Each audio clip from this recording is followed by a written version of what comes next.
What's up, everybody, and welcome back to Ducks and Download. In this comic book breakdown, I'm sad to say it's the finale of The Blade, story of a young Porter Engle and his sister, Barish Sylvain.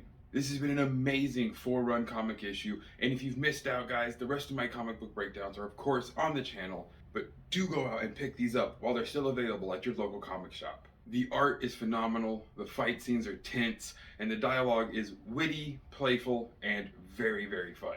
I was able to pick up the Women's Month variation cover with an amazing art style drawing of Barish Sylvain. I loved this one, and it was perfect for me to finish off the finale with all three being Porter Engle and the last one having been about Barish, because this is her big moment in the comics. Well, before we get too far into that though, this opens back up with General Weiss and Porter Engle facing off in front of the walls of Firevale. Weiss talks about being a Jedi killer and how she is a mighty fighter who will totally trounce Porter and how he should just run away screaming, more or less. This is my summary.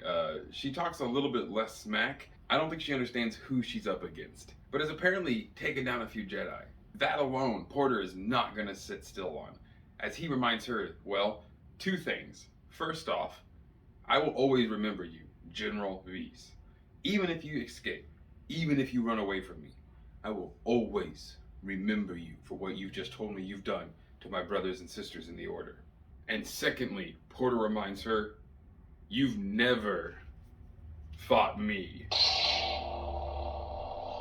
And this is where things are gonna really pick up. Well, even with this apparent Beskar spear that she's wielding, Porter immediately trounces General Weiss by just cutting her in the arms and legs, or on the side, in the cheek, absolutely annihilating her, using almost no effort and just flowing around her with the force and all of his years of lightsaber combat experience. Immediately realizing that she's beaten, well, she kind of has to resort to cheating. What a surprise. Porter telling her that he will not allow anyone else to die, including her. She uses that Jedi kindness against him, which is pretty much the Jedi's only real weakness, throwing a grenade at her own men and own allies to force Porter to use the Force and bounce the grenade off, while she makes a cowardly escape. From inside, we get another view of Barish trying to keep the Queen, the Prince, and the Princess from the attacking kingdom all calmed down and at rest, because she knows that Porter Engle will take care of this. And just as that, we cut to Porter Engle out there just destroying tanks and all kinds of things, actually sacrificing his parrying lightsaber to destroy a tank, which of course it's hilarious when he remarks, I really liked that saber. Well, things go from bad to worse outside of Firevale, as General Weiss now marches in on Field Marshal Tozin, the leader of the attacking kingdom, and guns him down, saying now they're just going to blow up the whole city and raid everything, and they don't care about being paid by them anymore. Things are starting to get more costly than they are effective, which is exactly what Porter's plan was. Make it not worth it for the mercenaries to stay here anymore. Well, Barish overhears the princess actually on a communicator talking with Tozin. As in his dying breath, he announces that things have been betrayed and everything's kind of gone tits up. The princess, not knowing that Barish is there, kind of admits to, well, having planned all of this with the prince. This is when Barish realizes the error of her ways and how she totally misjudged the entire situation.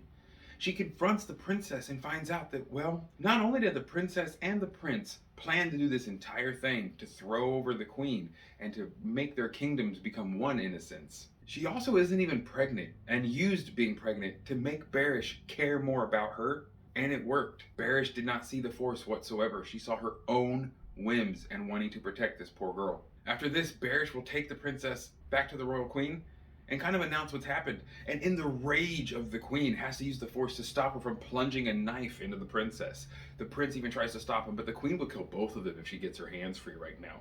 She is saying this is Firevale. This is the world of daggers, and things are ended by the dagger. This planet is definitely more dark side leaning and very ruthless, which I can really see probably shouldn't have just gotten involved whatsoever.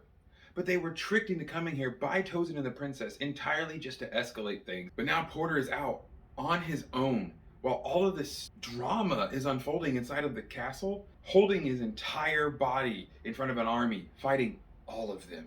Until thankfully, the princess shows up on the top of the wall and announces to her people that she is safe and that they have been betrayed by the mercenaries. Field Marshal Tozin dead, and the only real threat to the princess are the mercenaries continuing bombardment. So her people immediately turn on the mercenaries and begin attacking them. And it seems it was the perfect timing because Porter Engle falls to his knees, almost in complete exhaustion, after just fighting literally an entire army by himself and not killing anyone on purpose. In their retreat, Vise uses one of her heavy cannons from her main ships to try and shoot Porter.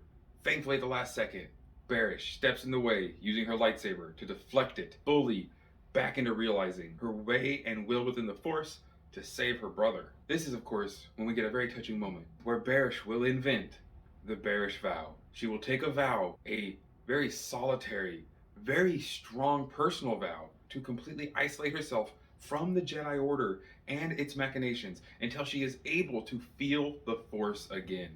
This vow will permeate and exist throughout the rest of the Jedi Order from this moment on, and will be an extreme thing of sacrifice.